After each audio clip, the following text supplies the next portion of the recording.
if you could do me one little favour, I don't really ask you guys to do me favours often, but this one would really help.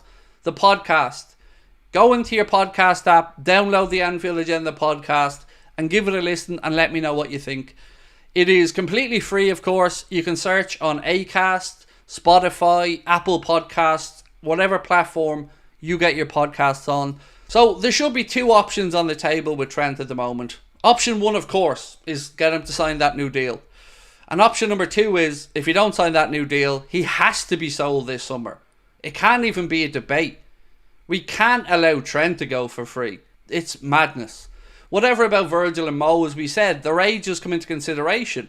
You can't have that take with Trent, 25 years of age.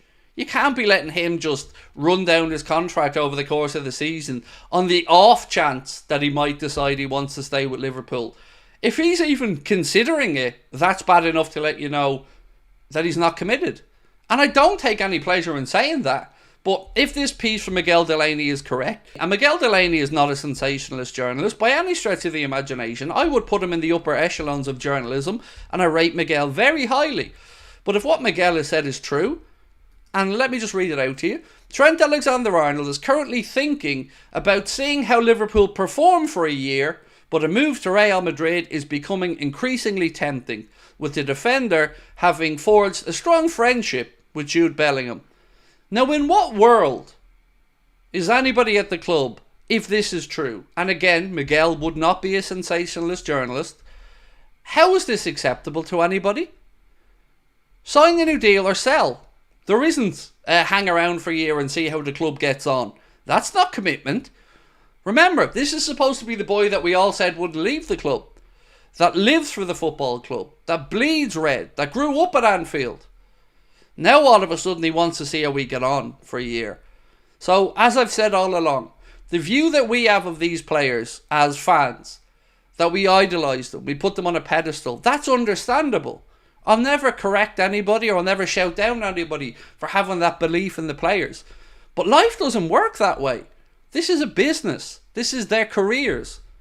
And if they don't view the ambition of the club of matching theirs, then it's entirely understandable that the likes of a Trent or a Mo or somebody might look somewhere else. And I just wish people would see that for what it is. Do I rate Frimpong? Yes, I do, Leon, but I don't think we have a need for Frimpong unless the Trent situation gets to the point where we know we're losing him. So if Trent is going to move or isn't going to sign a new deal, then absolutely. I think Frimpong would be a very good idea. Transfer fee we know about. We know that he has his heart set on a move to a big club, whether that's Liverpool, City was mentioned, Real Madrid was mentioned. Yeah, 100%. We've got Bradley there as well. Frimpong can push up a little bit further on the right hand side. Maybe you could bring him in for games you want to rest Mo a little bit. 100%. But if we have Trent at the club, then I don't think we need him. Would you bench Trent if he doesn't sign a new deal? Yes, I would, Ronald. I know that sounds harsh. But what's the alternative? Play him knowing that he doesn't want to be here? You know, because the whole thing about Trent is that he's the local.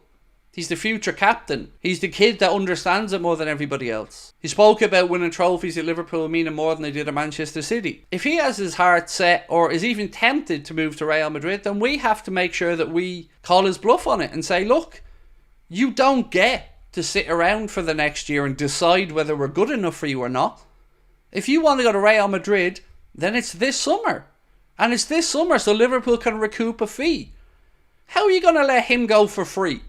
He'll be 26 at the time, right in the prime of his career. And we're going to what? Let him walk out the door for free. It's idiotic. And then be told we have no money. So remember, Miguel Delaney said he's being tempted.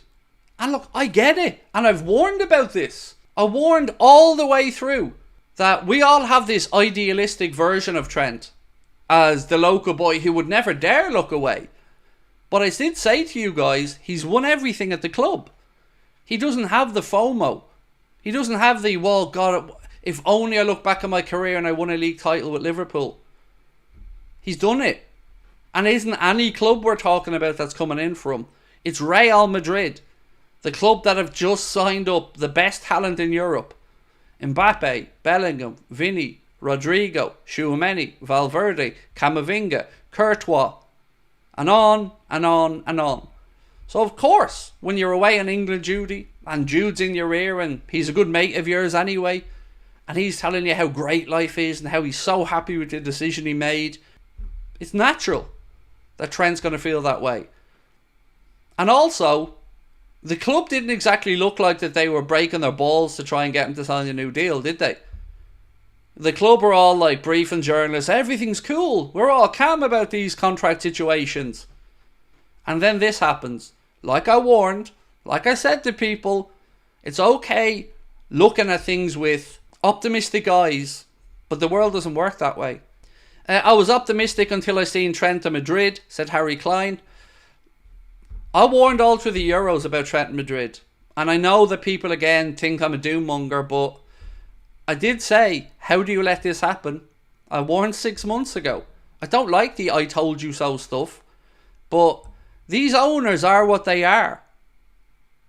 They're wolves dressed in sheep's clothing. They are spoofers of the highest order. They do not give a shite about Liverpool winning stuff. They do not give a damn about fans. They do not give a damn about how we feel. They care about the bottom line and the value of the asset. End of conversation. Anything else is just spoofing. Because if they cared, they would have consulted with fans before selling us down the river to the Super League. If they cared, they would have made sure that when a new manager came in, he was given all the tools available to them and every penny to go out there and strengthen as a show of force.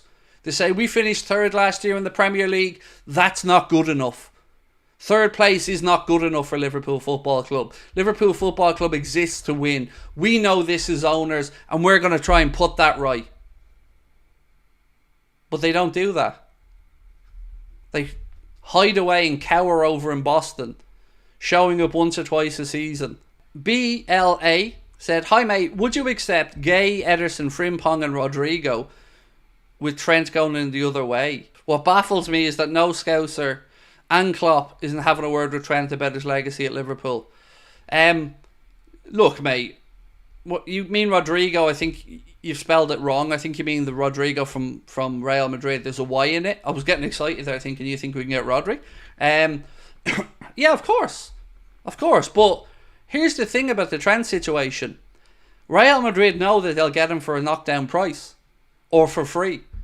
Because once you get to the mindset that Trent has acknowledged the possibility of it, then you've won if you're Real Madrid. It's game over for us. Because once Trent has his head turned, that's it. It's either sell him this summer for Real Madrid's price or lose him for free and off he sails into the sunset and we get nothing for a homegrown talent that would have been pure profit. And all this could have been avoided by getting him tied down to a new deal.